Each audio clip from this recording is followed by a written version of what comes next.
고린도전서 11장 2절에서 16절입니다.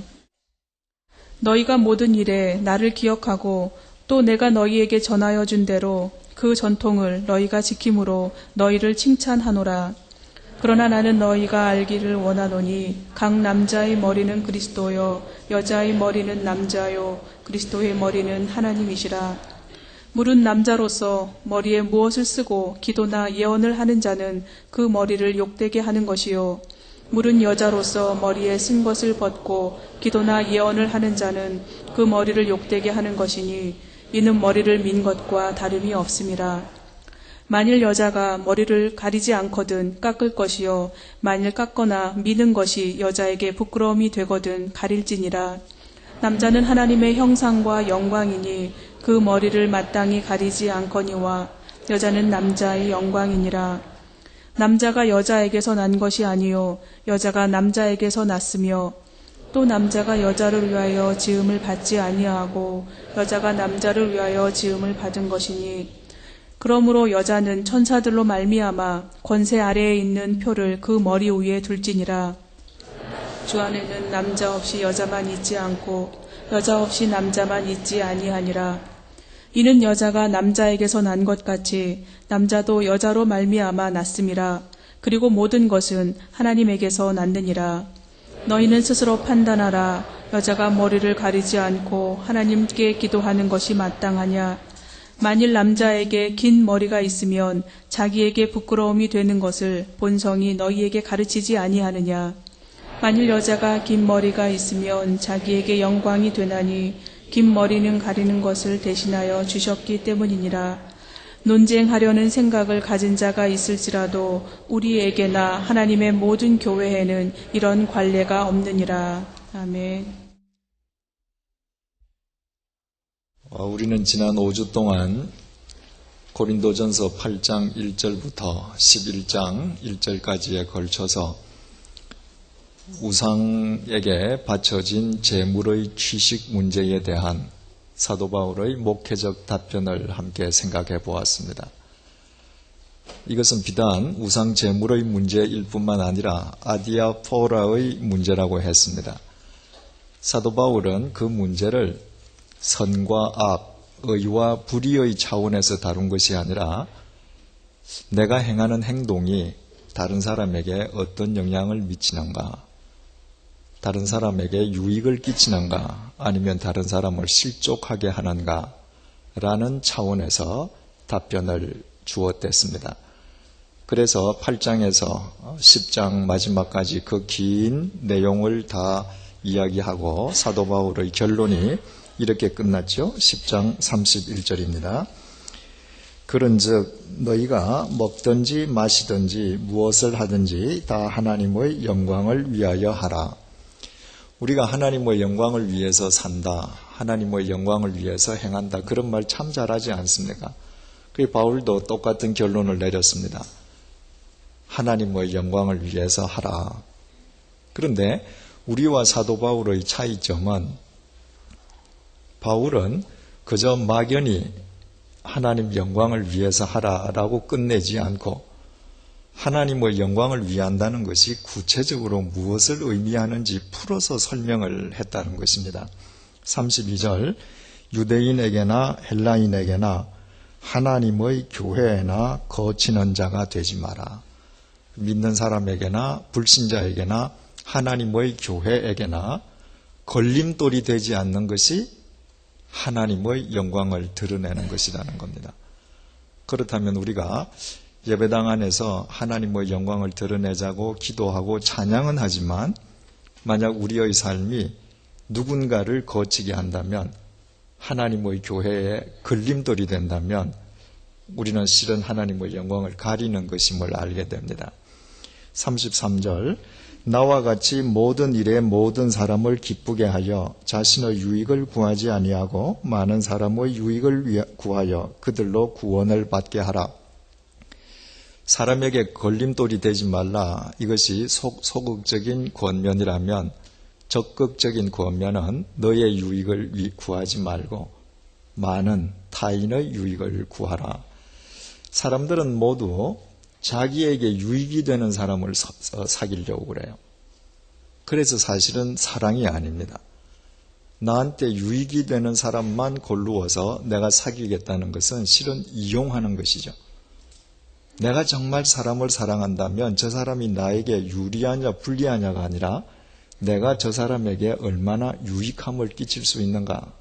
사랑은 주는 것이고 낭비하는 것이잖아요. 따라서 내가 남에게 유익을 끼쳐줄 것을 생각할 때 나로 말미암아 저분의 인생이 어떻게 새로워질 수 있을까? 나로 말미암아 저분의 인생 행로에 어떤 변화가 있을 수 있을까를 생각하는 것이 참된 사랑임을 알게 됩니다. 그래서 마지막으로 사도 바울이 11장 1절에서 이렇게 마무리를 지었습니다. 내가 그리스도를 본받는 자가 된 것 같이 너희는 나를 본받는 자 되라. 바울이 그런 삶을 살았던 것은 결코 바울의 개인적인 생각이거나 신념이 아니었습니다. 예수님께서 그렇게 사셨거든요. 바울은 예수님을 본받아 살았을 뿐입니다. 바울은 예수님 안에서 예수님에 의해 예수님을 위해서 살았을 뿐이에요. 그랬더니 결과적으로 다른 사람에게 본이 되었다는 것입니다. 내가 그리스도를 본받는 것처럼 너희들 나를 본받으라.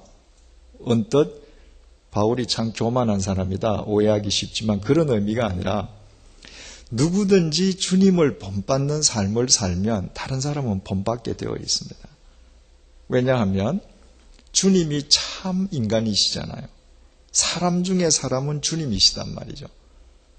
내가 그분을 본받으면 나는 다른 사람의 본이 될 수밖에 없고 다른 사람은 나를 쫓아 살 수밖에 없는 것입니다. 오늘 우리가 보고자 하는 고린도전서 11장 2절부터 14장 마지막 절까지는 공적 예배에 대한 사도 바울의 목회적 답변입니다. 그 중에서도 오늘 우리가 함께 살펴볼 11장 2절에서 16절 말씀까지는 예배 시에 여자가 머리에 예배포, 수건을 쓰는 문제에 대한 바울의 답변이에요. 가톨릭 신자들은 지금도 미사를 드릴 때 여자들은 하얀 수건 쓰지 않습니까? 그 미사포라고 그러죠. 바로 그 천에 대한 이야기입니다. 이 본문을 제대로 알기 위해서는 2000년 전 헬라 문명 사회의 관습을 미리 알 필요가 있습니다. 당시 헬라 문명 사회에서 여자들은 집에 있을 때는 상관이 없지만 외출을 한다거나 공식적인 모임에 참석을 할 때에는 반드시 머리에 수건을 써야만 했습니다. 그 수건을 쓰는 이유는 이 머리잖아요. 그죠? 머리는 우리 몸 중에서 제일 높은 곳이잖아요. 그걸 수건으로 가린단 말이죠. 나는 머리가 아니라는 겁니다. 내 위에 또 누가 있다는 거예요. 바꾸어 말하면 남자가 내 위에 있다는 것입니다. 그래서 그 당시에 여자들이 머리 위에 수건을 가렸던 것은 철저한 남성 우월주의 사회 체제로 인함이었죠. 남자가 여자보다 우월하다는 것입니다.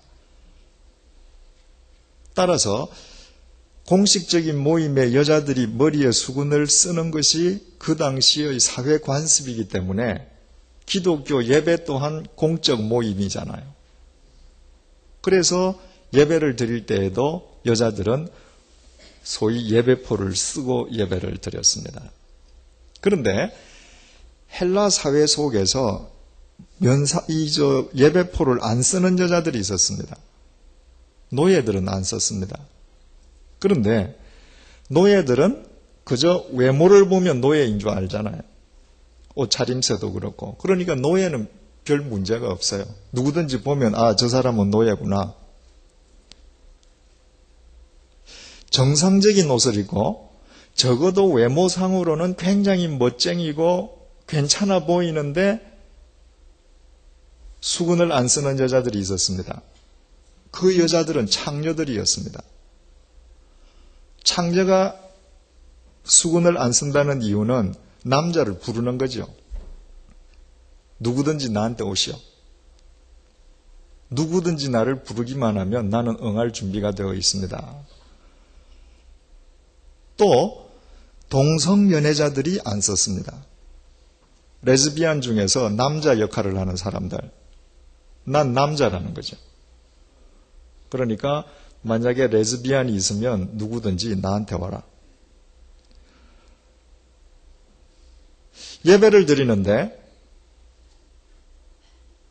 교회에 들어온 그리스도인들 가운데에 남자만 성령의 은사를 받는 게 아니란 말이에요. 여자도 성령의 은사를 받고 예언을 해요. 여자도 기도하면 병이 낫습니다. 대표 기도를 하는데 남자만 하는 것이 아니라 여자가 기도를 하는데도 은혜가 돼요. 그러니까 그리스도인의 자유를 강조하는 여자들 가운데에 왜 우리가 굳이 이거 써야 하느냐? 남자나 여자나 교회에서 다 똑같은데 우리가 쓸 이유가 뭐 있느냐? 안 쓰는 여자가 나타났단 말이죠. 본문에서 보겠습니다만 거꾸로 쓰는 남자도 나왔습니다. 그러니까 밖에서 쓰는 남자는 누구이겠어요? 동성애자들이죠. 동성애자에서 여자 역할을 하는 사람들, 쓰는 사람이 있잖아요. 그죠? 그런데 교회에서 예배드리는 그리스도인들 가운데에 왜 여자만 쓰게 하느냐? 쓰려면 우리도 쓰자. 그리고 남자도 쓰는 사람이 있단 말이죠. 그러면 세상 사람들이 교회를 볼 때 어떻게 볼까요? 여자들이 전부 다 머리에서 수건을 벗었다. 아, 저 창기들 집단이구나. 남자가 모자를 쓰고 있다. 저거 순 동성애자들 집단이네. 교회에 덕을 세울 수가 없죠. 그래서 지금 사도 바울은 남성 우월적인 사고방식에서 예배포를 쓰라고 말하는 것이 아니라 교회의 덕을 위해서 그리고 하나님의 창조의 질서를 위해서 쓰라고 지금 권면하는 내용이 본문의 내용인 것입니다. 이런 우리 사전 이해를 갖고 본문을 보겠습니다. 2절 너희가 모든 일에 나를 기억하고 실제로 고린도 교회 교인들이 모든 일에 바울을 기억했습니까? 아니죠. 바울을 잊어버리고 하나님의 말씀대로 살지 않은 부분이 많고 심지어는 나는 바울파, 게바파, 아볼로파 해서 바울을 비난하고 험담하는 사람들도 많았습니다. 그런데 바울은 새로운 주제로 들어가기 전에 너희들이 나를 기억한 것을 내가 칭찬한다. 또 내가 너희에게 전하여 준 대로 그 전통을 너희가 지킴으로 너희를 칭찬하노라. 칭찬부터 하고 시작합니다. 지금 우리가 고린도전서 1장에서 계속 보고 있습니다마는 이 전체적인 내용은 사도 바울이 고린도 교인들을 지금 질책하는 거 아닙니까? 꾸짖는 거란 말이죠. 그런데 주제가 바뀔 때 또 칭찬해요. 상대가 칭찬 들을 만한 가치가 있어서 하는 건 아니죠. 17절 말씀 보면 내가 명하는 이 일에 너희를 칭찬하지 아니하나니 꾸중듣는 일도 많이 있단 말입니다. 그럼에도 바울은 칭찬부터 또 시작을 합니다. 우리가 11장 2절에 이르기까지 바울의 이와 같은 마음을 여러 번 확인했었죠. 바울이 질타를 하다가 우리가 다 그리스도의 마음을 가졌지 않니? 지금 상대가 그리스도인 마음을 안 갖고 있는데 우리가 다 가지고 있지 않니? 라고 긍정적으로 인정해줘요. 말하자면 역설적으로 너희들이 이렇게 살아야 되지 않겠니? 라고 사랑으로 품어주는 거죠. 또 꾸짖다가 형제들아, 또 질타를 하다가 나의 사랑하는 사람들아, 또 그들의 잘못을 이야기하다가 오늘 본문에서 내가 너희들을 칭찬한다. 우리가 이미 답을 알듯이 이런 말은 바로 사도 바울의 자기 호흡 조절이죠. 여러분, 우리가 어떤 말을 하면 그 말의 영향을 우리가 제일 먼저 받아요. 내가 어떤 말을 하면 이 말이 공기를 진동시켜서 상대에게 들리기 전에 사실은 내가 제일 먼저 듣지 않습니까? 그래서 나의 말에 나 자신이 가장 먼저 영향을 받는다고 했습니다. 내가 전혀 화를 내고 이성을 잃을 정도로 분노할 계획이 전혀 아니었는데 잘 참다가 한마디 남을 꾸짖었는데 이게 계속 상승이 되어서 도대체 내가 무슨 소리 하는지도 모르고 화를 낼 때가 있습니다. 왜냐하면 자기가 영향을 가장 크게 받기 때문에 그렇습니다. 내가 굉장히 기분이 우울할 때 누군가를 위해서 덕담을 자꾸 하다 보면 내 기분이 좋아져요. 왜냐하면 그 덕담의 영향을 내가 제일 먼저 받거든요. 사도 바울은 질타하다가 내가 질타하는 궁극적인 목적이 그들을 사랑하기 위함이라는 것을 상대에게도 주지시켜 줄 뿐만 아니라 자기 스스로도 다시 한번 재정립하는 것이죠. 그래서 내가 너희를 칭찬한다 라고 시작하고 이제 본격적으로 이야기합니다. 그러나 나는 너희가 알기를 원하노니 각 남자의 머리는 그리스도요 여자의 머리는 남자요 그리스도의 머리는 하나님이시라. 남자의 머리는 그리스도시고 여자의 머리는 남자다. 사도 바울은 절대로 남성 우월주의 사상으로 이런 이야기를 하는 것이 아닙니다. 남자가 여자보다 우월하다거나 여자가 남자보다 열등하다는 관점에서 말하는 것도 아닙니다. 그 증거가 어디에 있는가? 바로 이 본문에서 그리스도의 머리는 하나님이시다. 바울이 이렇게 얘기했거든요. 그리스도는 성자 하나님 아닙니까? 성자 하나님의 머리가 성부 하나님이시라는 거예요. 바울이 이렇게 이야기할 때 성자 하나님보다 성부 하나님이 더 우월하시고 성부 하나님보다 성자 하나님이 더 열등하시기 때문이에요? 그렇지 않지 않습니까? 성부, 성자, 성령님의 본체는 똑같아요. 일체시잖아요. 위격, 역할만 다를 뿐이에요. 똑같으신 분인데 그럼에도 불구하고 성자 하나님의 머리는 성부 하나님이시다라는 것은 바울은 지금 본체의 열등과 우월을 이야기하는 것이 아니라 질서를 이야기하는 것입니다. 똑같은 분이시지만 성부, 성자, 성령 그 하나님의 질서 속에서 삼위일체 하나님이 역사하신다는 겁니다. 그것처럼 남자와 여자도 본질적으로 생명의 가치 하나님 앞에서 똑같죠. 그럼에도 불구하고 남자가 여자의 머리라는 것은 하나님께서 남자를 먼저 창조하셨거든요. 하나님의 질서를 이야기하는 것입니다. 여러분, 하나님께서 세상을 창조하실 때 이 세상이 혼돈했지 않습니까? 카오스지 않습니까? 그 혼돈을 하나님께서 창조하셔서 코스모스 우주가 되었는데 코스모스가 질서란 말이죠. 하나님은 질서의 하나님이세요. 그래서 하나님께서 창조하신 모든 피조 세계는 질서 속에 있습니다. 해가 떴다가 지는 것도, 움이 돋고 나뭇잎이 파래졌다가 낙엽으로 떨어지는 것도, 하늘의 별이 움직이는 것도 모두 다 하나님의 질서 속에 있습니다. 자동차 속에 부품이 많이 있어요. 그 많은 부품이 따로 놀아서는 절대로 자동차가 갈 수 없습니다. 만든 자의 질서 속에서 움직여야 합니다. 그때 자동차가 문명의 이기가 되잖아요. 이 세상에는 나 혼자 살지 않습니다. 가정이라는 공동체가 있죠. 그 가정이라는 공동체에 남자와 여자의 질서 없이 하나님께서 너희들 마음대로 살라는 거 아니란 말이죠. 그래서 하나님의 창조의 질서, 존재의 질서, 영적 질서, 그 차원에서 남자의 머리는 그리스도고 여자의 머리는 남자고 그리스도의 머리는 성부 하나님이시다 말을 합니다. 4절, 무릇 남자로서 머리에, 공표해 보십시다. 머리에 무엇을 쓰고 기도나 예언을 하는 자는 그 머리를, 머리 공표를 하십시다. 그 머리를 욕되게 하는 것이요. 만약에 남자가 머리에 무엇을 쓴다. 첫 번째 머리는 뭐예요?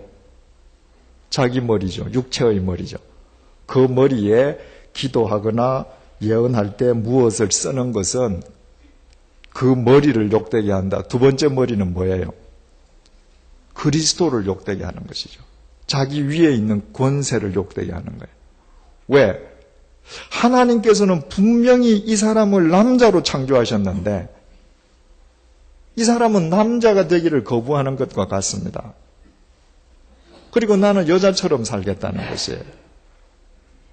하나님께서는 남자에게 남자가 지켜야 할 권위를 주셨는데 남자는 머리 위에 수건으로 가리면서 그 권위를 부정해버렸단 말이죠. 그건 곧 그리스도의 권위를 부정하는 것이라는 겁니다.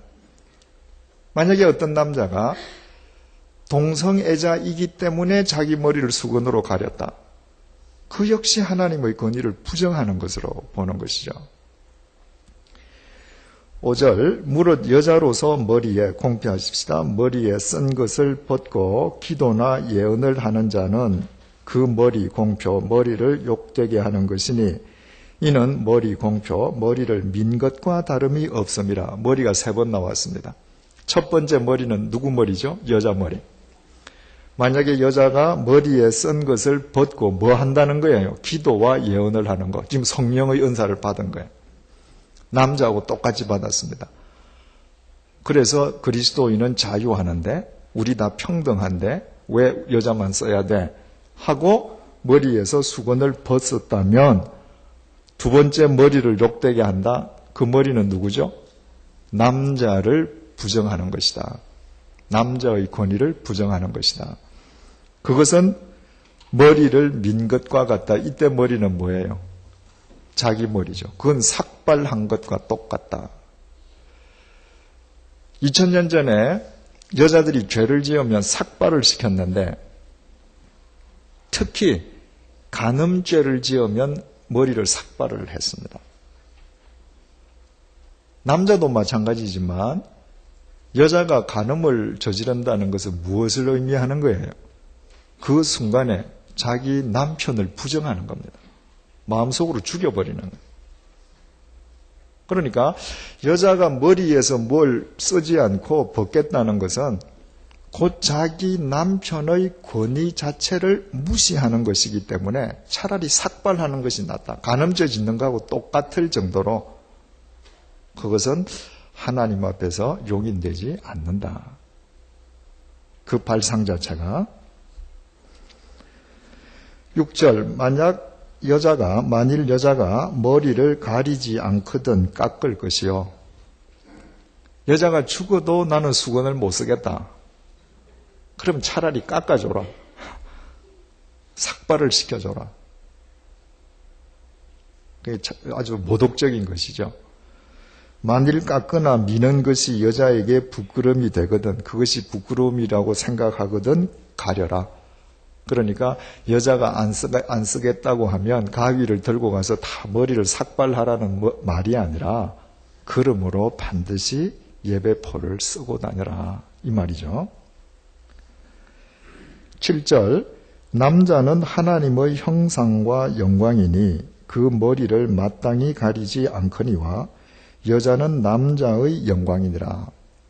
남자가 머리를 수건으로 가리지 않는 것은 바로 하나님의 형상이고 영광이기 때문이고 여자가 가려야 하는 것은 여자는 남자의 영광이기 때문이다. 그렇다면 여자는 하나님의 형상이 아닌가? 맞죠. 여기서도 바울은 창조의 질서를 지금 강조하는 겁니다.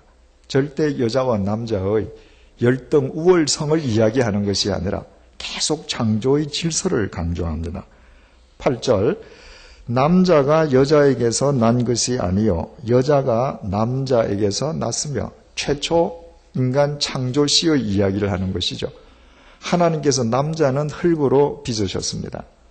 그리고 당신의 생기를 불어넣어 주셔서 생명으로 만드셨지 않습니까? 그런데 여자는 뭘로 만드셨죠? 남자의 갈빗대로 만드셨습니다. 따라서 남자가 여자에게서 난 것이 아니요 여자가 남자에게서 났다. 이 질서를 존중해라. 9절 또 남자가 여자를 위하여 지음을 받지 아니하고 여자가 남자를 위하여 지음을 받은 것이니 이것은 창세기 2장 18절을 말씀하시는 거죠. 여호와 하나님이 이르시되 사람이 혼자 사는 것이 좋지 아니하니 내가 그를 위하여 돕는 배필을 지으리라. 하나님께서는 남자를 여자를 위해서 짓지 아니하시고 남자를 먼저 지으신 뒤에 남자가 혼자 있는 것이 하나님 보시기에 좋지 않았기 때문에 남자를 돕는 배필로 여자를 만드셨다는 것입니다. 이것을 인정하라는 겁니다. 이 질서를 존중하라는 거예요. 10절 그러므로 여자는 천사들로 말미암아, 여기에서 천사들로 말미암아 이 표현에 대해서는 여러 설이 많이 있습니다. 그런데 가장 우리가 쉽게 받아들일 수 있는 것은 우리가 예배를 드릴 때 그 예배의 현장에 하나님의 영이 임재해 계심을 우리는 알잖아요. 하나님의 영이 임재해 계실 때 하나님을 보좌하는 천사들도 당연히 와 있을 거 아니에요. 따라서 우리가 예배를 드릴 때 그 예배의 현장은 천사들이 함께 임재해서 우리 각자를 보고 있으므로 권세 아래에 있는 표를 그 머리 위에 둘지니라. 그 천사들이 보고 있으므로 여자들은 권세 아래에 있다는 표를 머리 위에 둬라. 이것은 자칫 우리가 오해하면 어떤 남자의 권세에 정복당하라 그런 말이 아니라요. 헬라 말이 능동태로 기록이 되어 있습니다. 여자 너 스스로 머리에 예배포를 취하는 선택을 행하라. 이건 절대로 강압이 아니라 네가 하나님을 믿는다면 네가 예배드릴 때마다 거기에 하나님께서 임재해 계시고 천사가 보고 있다는 사실을 믿는다면 자발적으로 겸손하게 하나님의 질서를 존중하고 받아들이라는 것입니다. 왜냐하면 예배 자체가 우리가 하나님 앞에서 죽는 거잖아요. 예배는 나를 살리려고 하는 게 아니잖아요. 영적으로는 사는 것이지만 육적으로는 우리가 죽는 거잖아요. 따라서 너 스스로 그 선택을 하라는 것입니다. 만약에 예배포 착용의 문제에 관해서 바울이 여기까지 이야기하고 딱 끝내버렸으면 어떻게 될까요? 바울의 이 말은 남자들에 의해서 2000년 동안 계속 악용되었을 겁니다. 소위 남성 우월주의자들에 의해서 계속 여자를 폄하할 때 쓰였을 것입니다. 바울은 그런 오해의 소지를 없애기 위해서 여기에서 자기의 말을 끊지 않았습니다. 11절 그러나 하고 시작합니다. 그러나 주 안에는 남자 없이 여자만 있지 않고 여자 없이 남자만 있지 아니하니라. 주님 안에서는 남자나 여자가 절대로 별개의 독립적인 존재로 존재할 수 없다는 것입니다. 서로 상호 보완적이고 연합적인 존재로서만 서로의 존재 가치를 지닌다는 거예요. 자, 하나님께서 남자가 혼자 사는데 남자가 혼자 독자하는 것이 하나님 보시기에 좋지 않아서 그 남자를 돕는 배필로 여자를 지어주셨습니다. 만약에 남자가 혼자 자기 인생을 완성할 수 있을 정도의 능력이 있으면 하나님께서 돕는 배필을 안 지어주셨겠죠. 남자는 여자 없이는 반쪽짜리입니다. 그래서 남자의 인생이 완성될 수 있도록 여자를 그 곁에 두셨단 말이죠. 남자 혼자서는 절대 인생이 완성될 수가 없어요. 하나님께서는 남자와 여자를 별개의 존재로 보시지 않고 그러므로 남자가 부모를 떠나 아내와 연합하여 둘이 한 몸을 이룰지리라. 하나님께서는 남자와 여자를 한 몸으로 보시잖아요. 여자가 내 남편을 잘 도와서 남편의 인생이 완성된다고 하는 것은 곧 여자 자기 자신의 인생 완성이에요. 여자도 남자 없이는 인생이 완성될 수 없는 것입니다. 더더욱 하나님께서는 당신의 형상을 쫓아서 남자와 여자를 만드시지 않았습니까? 남자 혼자서는 절대로 하나님 형상 회복할 수 없죠. 하나님의 형상대로 남자와 여자를 만드셨으니까 하나님은 남자도 아니고 여자도 아닙니다. 이 두 형상이 합쳐진 형상이 하나님 형상이죠. 따라서 남자와 여자가 합쳐질 때에 하나님의 형상이 회복되는 것이 결혼의 신비란 말이죠. 이 세상에 30억 남자가 있어도 그 남자 아니면, 내 남편 아니면 내 인생에서 하나님 형상이 회복 안 되는 겁니다. 이 세상에 30억 명의 여자가 있어도 그 여자 아니면 안 돼요. 그런데 왜 내 속을 썩이느냐? 왜 썩여요?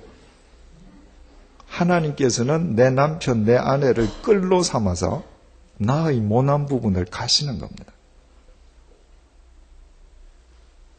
속 상해야 됩니다.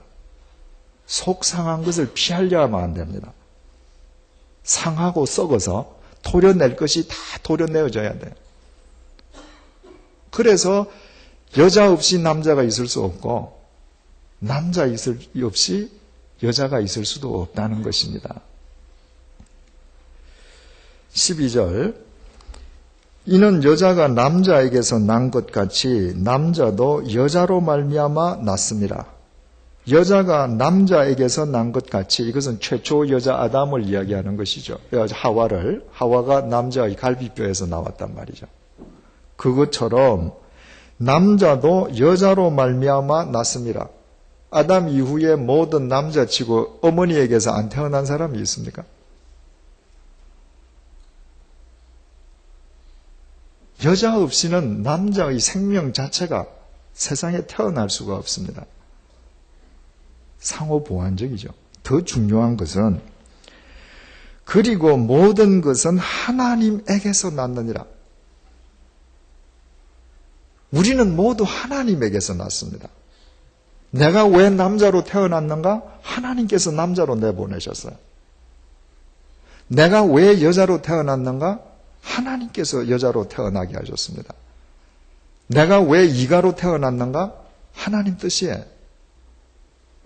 왜 나는 미국 사람으로 태어났는가? 하나님 뜻이에요.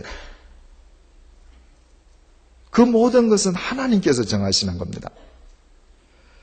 13절 너희는 스스로 판단하라. 여자가 머리를 가리지 않고 하나님께 기도하는 것이 마땅하냐? 그러므로 너희들 스스로 한번 생각해봐라.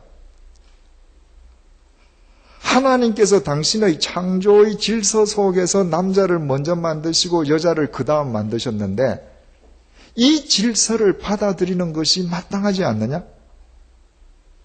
이 질서를 부정하는 것이 합당하겠느냐? 너희들 한번 스스로 생각해봐라. 만약에 너희들이 정말 하나님을 믿고 그분의 섭리 속에서 다 모든 것이 이루어졌다고 하면 그 창조의 섭리를 당연하게 순복해야 되지 않겠느냐. 바울은 절대로 남성 우월주의로 얘기하는 거 아니죠. 하나님의 말씀의 토대 위에서 그 하나님의 질서를 존중하라는 것입니다. 14절 만일 남자에게 긴 머리가 있으면 자기에게 부끄러움이 되는 것을 본성이 너희에게 가르치지 아니하느냐. 본성이 공표를 하십시다. 헬라어 원문에는 본성 자체가 이렇게 되어 있습니다. 남자가 여자처럼 머리를 길게 갖는 것은 본성 자체가 수치스러워하는 일이라는 것입니다. 여러분 오늘날은 헤어스타일 하는데 개성이 강조되니까 장발 차원이 아니라 여자처럼 머리를 치렁치렁 기르는 남자들도 들어 있습니다.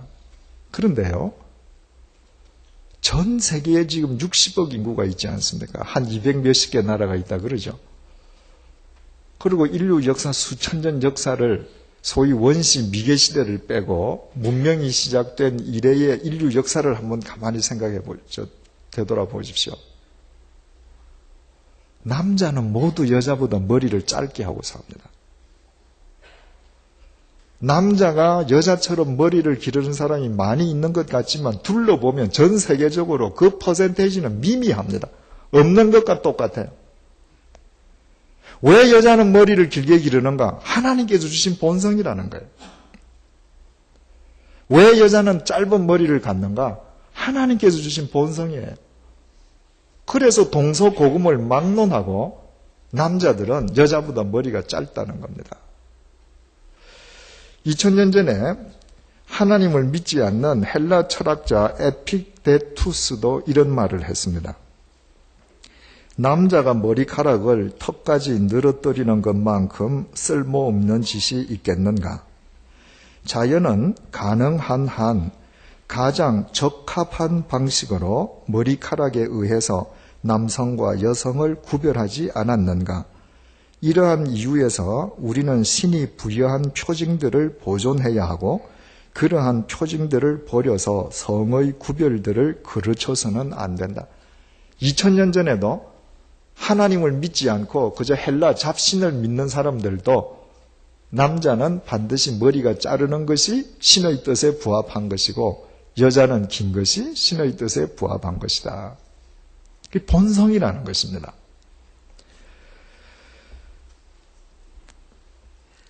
15절 만일 여자가 긴 머리가 있으면 자기에게 영광이 되나니 여자가 긴 머리를 갖는 것이 어떻게 자기에게 영광이 돼요? 여자가 긴 머리를 갖는다는 것은 자기가 여자라는 걸 스스로 인정하는 거예요. 자기에게 여성성을 주신 하나님께 감사하는 겁니다. 그 자기를 자랑하는 거예요. 긴 머리는 가리는 것을 대신하여 주셨기 때문이라. 여자는 머리가 아니기 때문에 머리를 가려야 하는데 긴 머리로 가려주셨으므로 그것이 영광스러운 것이다. 그래서 예배포를 쓰지 말라는 것이 아니라 그러므로 공적인 모임에서 예배포를 쓰라 이 말이죠. 16절 논쟁하려는 생각을 가진 자가 있을지라도 여기에서 논쟁하려는 자는 참된 답을 찾기 위해서 논쟁하는 사람들이 아니라 논쟁을 위한 논쟁을 하는 사람들입니다. 왜 그런 사람들이 있잖아요. 자꾸 말꼬리를 잡고 이어지는 거. 답이 없죠. 그런 사람들이 있다고 하고 우리의 말꼬리를 아무리 잡는다 할지라도 우리에게나 하나님의 모든 교회에는 이런 관례가 없느니라. 하나님을 믿는 우리와 교회에는 남자가 남자이기를 부정하고 여자가 여자이기를 부정하는 하나님의 창조의 질서를 부인하는 일은 있을 수 없다는 것입니다. 오늘 우리가 이 예배포 쓰는 문제에 대한 사도 바울의 목회적 답변을 통해서 우리가 몇 가지 귀중한 교훈을 얻게 됩니다. 첫째 교훈은요. 우리가 그리스도인으로서 이 세상을 살아갈 때 우리는 철저하게 하나님의 관점에서 모든 것을 판단해야 된다는 것입니다. 오늘날은 모든 것을 인간의 관점에서 판단합니다. 사람에게 무엇이 좋으냐를 따져요. 무엇을 절대 다수가 지지하느냐를 따집니다. 그러나 사도 바울이 뭐라고 그래요? 우리에게나 하나님의 모든 교회에는 이런 관례가 없느니라. 하나님께서는 도대체 우리에게 무엇이라고 말씀하고 계시는가? 창세기 1장을 보면 하나님께서 천지를 창조하시고 하나님 보시기에 좋았다라는 말이 7번 나오잖아요. 하나님 보시기에 좋은 상태가 가장 좋은 상태입니다. 죄가 뭔가? 창세기 3장을 들어가 보니까 여자가 본즉 보암직도 하고 죄는 인간이 자기 보기에 좋은 대로 하는 겁니다. 하나님 관점에서 인간 관점으로 이동한 게 죄예요. 믿음과 구원은 뭐겠습니까? 내 관점으로 생각하던 것을 하나님 관점으로 다시 관점을 이동시키는 거예요. 그때만 이 세상 속에서 인간이 모든 문화와 문명의 주인이 되어 있는 이 세상 속에서도 우리는 하나님을 믿는 하나님의 자녀로 바른 삶을 살 수 있는 것입니다.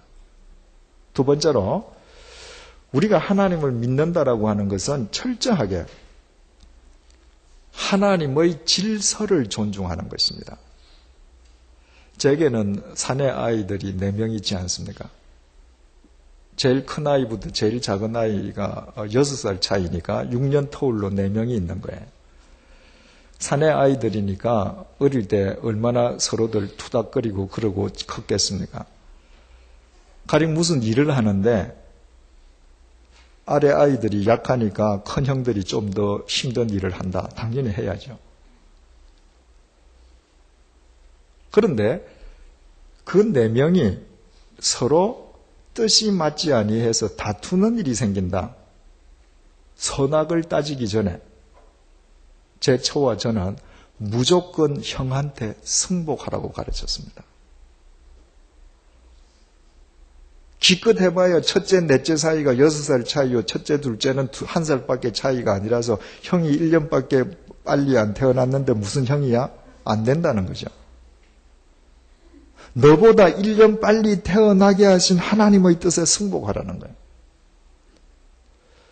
여러분, 그 질서를 내가 승복하지 못하고 내 존재에 대한 하나님의 질서를 내가 승복하지 못하고 인생을 살면서 하나님의 섭리에 내가 순복한다. 있을 수 없습니다.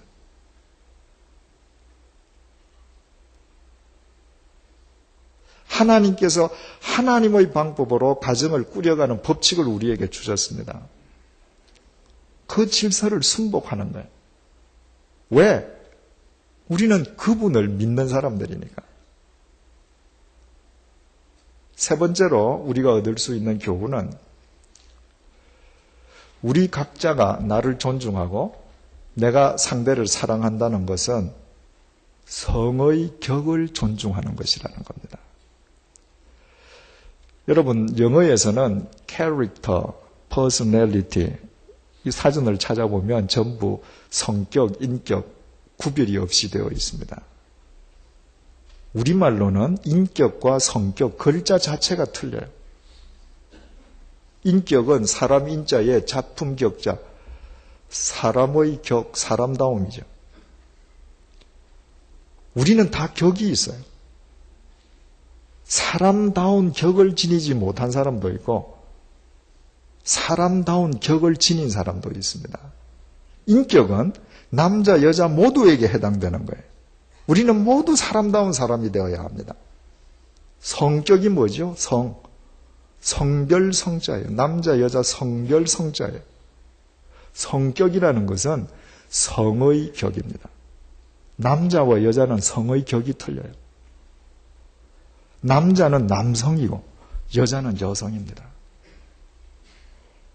내가 나를 존중하는 것은 하나님께서 나를 남성으로 태어나게 하셨으면 나의 남성성을 지키는 겁니다. 내가 내 아내를 사랑한다는 것은 하나님께서 내 아내를 여성으로 태어나게 하셨기 때문에 내 아내의 여성성을 지켜주는 거예요. 왜 하나님께서 나를 여자로 태어나게 하셨는가? 가슴을 치고 한탄한다. 하나님께서 자기에게 주신 성의 격을 부인하는 겁니다. 많은 남자들이 결혼을 해서 살면서 아내로부터 여성성을 박탈시키는 남자들이 있습니다. 그것은 절대로 사랑하는 것 아닙니다. 가장 훌륭한 어머니는 가장 훌륭한 여자입니다. 여성성을 지킬 때만 좋은 어머니가 돼. 여성성을 상실한 여자는 더 이상 여자일 수가 없습니다. 요즘은 유니섹스라고 하는 말이 굉장히 혼용이 되고 있습니다. 남자도 여자처럼 생긴 남자가 각광을 받아요.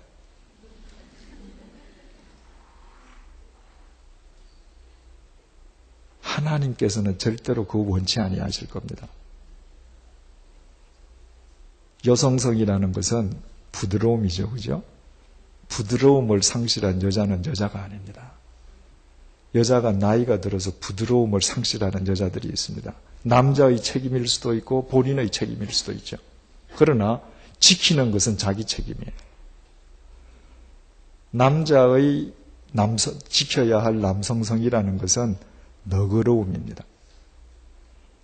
주님께서 교회를 사랑하듯 내 아내를 사랑하려고 하면 너그러움 없이는 안 되잖아요. 이 성의 격을 서로가 존중해 줄 때 우리 사회는 건전한 사회가 됩니다. 남편과 아내가 가장 이상적인 남성성과 여성성을 서로 지니고 이것이 함께 어울려서 조화를 이룰 때 그 속에서 생명의 역사들이 일어나는 것입니다. 네 번째로 우리 그리스도인들은 언제든지 교회 공동체의 덕을 생각해야 된다는 것입니다. 우상제물 취식 문제에 대해서도 사도 바울은 결국 공동체의 덕이잖아요. 믿는 사람들. 하나님의 교회에 거치는 자가 되지 마라. 바울이 지금 이 예배포 쓰는 문제를 이야기하면서도 만약에 여자가 쓰지 않았을 경우에 세상 사람들이 창기의 집단으로 오해해버릴 경우에 그건 하나님의 교회의 걸림돌이 되는 것이죠. 남자가 여자를 위한다고 머리에 예배포를 썼을 때, 그래서 세상 사람들로부터 부도덕한 집단으로 오해받을 때, 그것은 교회의 덕을 허물어뜨리는 것이죠. 나로 말미암아서 함께 신앙생활하는 누군가의 신앙이 얼마나 더 강해질 수 있는가? 어떤 영적인 유익을 내가 끼쳐줄 수 있는가? 그것으로 우리 신앙의 성숙도가 결정되는 것이죠. 마지막으로 얻을 수 있는 우리 교훈은 영적 자립인이 되라는 것입니다. 지난 시간에 잠시 말씀을 드렸죠. 13절 다시 볼게요. 너희는 스스로 판단하라. 10장 15절 말씀 보실까요? 10장 15절 나는 지혜 있는 자들에게 말함과 같이 하노니 너희는 내가 이르는 말을 스스로 판단하라. 여러분, 우리가 주일 예배에 참석을 합니다. 그리고 수요 성경 공부 시간에 와서 하나님 말씀을 배워요. 또 구역 공부를 통해서 우리가 하나님 말씀을 더 깊이 상고합니다. 그것은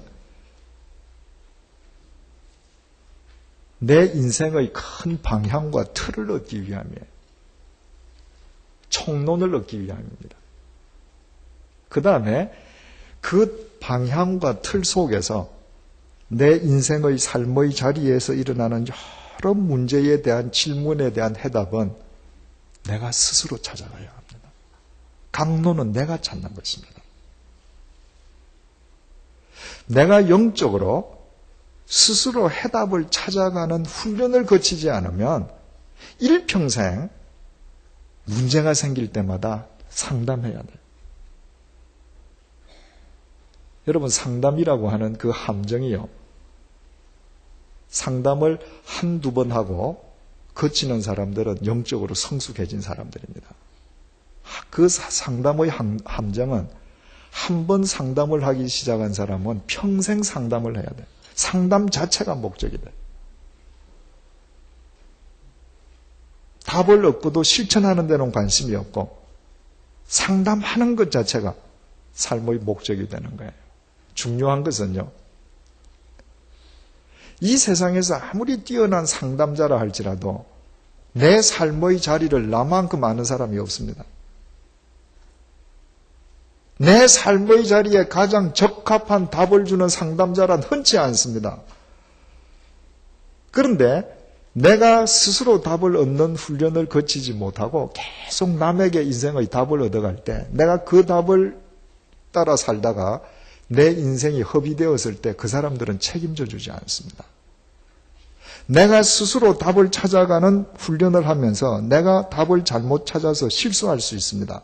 그건 낭비가 아닙니다. 그것이 노하우가 되는 것입니다.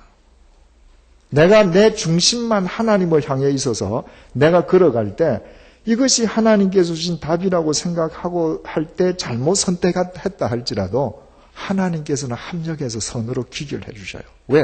내 중심이 그분을 향해 있기 때문에. 그러나 사람을 찾아다니면서 상담만 할 때에는 내 중심이 하나님을 향해 있는 것 같지만 실은 사람에게 향해 있는 것입니다. 더 중요한 것은요, 사도 바울이 누누이 강조하는 것이 결국은 공동체를 위해서, 다른 사람들을 위해서 유익을 끼치는 사람이 되라는 거 아니에요. 내가 영적 자립인이 되지 못하면 평생 누군가의 의지에서 살아야 합니다. 내가 자립하지 못했는데 누구에게 유익을 끼칠 수 있겠어요?